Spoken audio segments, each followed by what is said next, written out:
Obrigado, senhor presidente, senhoras e senhores vereadores. Boa tarde a todos que estão aqui presentes, aqueles que nos acompanham pelas redes sociais. Falar deste tema é algo cabuloso, difícil. Algo que nós que temos nos bairros, atendendo as pessoas, a gente sabe do anseio da população referente ao transporte público. Peço a palavra, presidente. Mas é algo que, infelizmente, não acontece somente em Caxias do Sul.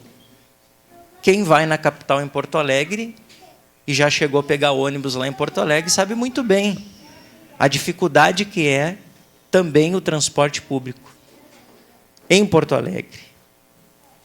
São Paulo, Curitiba, vários municípios têm colocado esse subsídio para que ainda o transporte público esteja acontecendo nas cidades.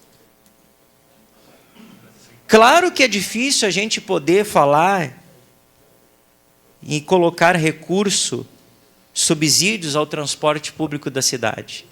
Mas a pergunta que eu faço, quando nós tivemos a chance, quando nós tivemos uma chance de fazer uma nova licitação, onde houvesse mais possibilidades de empresas que pudessem adquirir e fazer este trabalho, a nossa sociedade de Caxias do Sul, infelizmente, não houve sucesso.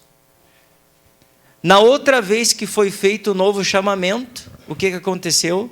Não teve uma empresa interessada a fazer o trabalho para Caxias do Sul. Aí a pergunta que eu faço, se não tivesse hoje essa operadora, e que não estou aqui a defender, diga-se de passagem, tenho muitos apontamentos que ela precisa melhorar e muito o trabalho que ela tem proporcionado a Caxias do Sul. Mas também não posso dizer aqui que é uma terra arrasada, que não tem feito também um trabalho de fazer com que as pessoas que fazem a utilização do serviço de transporte público da nossa cidade também seja péssimo. É ruim. Precisa melhorar muito.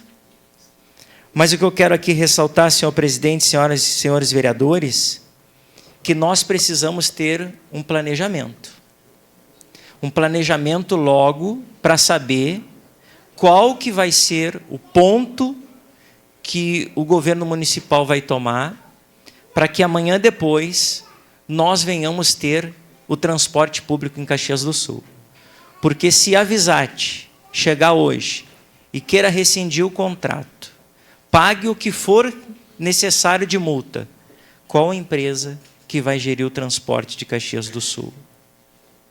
Não estou aqui defendendo a empresa, eu estou aqui preocupado em saber qual é a proposta que nós teremos para Caxias do Sul para o transporte público. Essa é a grande preocupação e que nós temos que trazer aqui à baila, temos que trazer aqui esse entendimento, porque se nós não começarmos a termos o interesse de buscar e fazer essa fala, de entender que é preciso sim ter empresas que realmente possam entregar um serviço que a população de Caxias assim merece. Era isso, senhor presidente. Muito obrigado.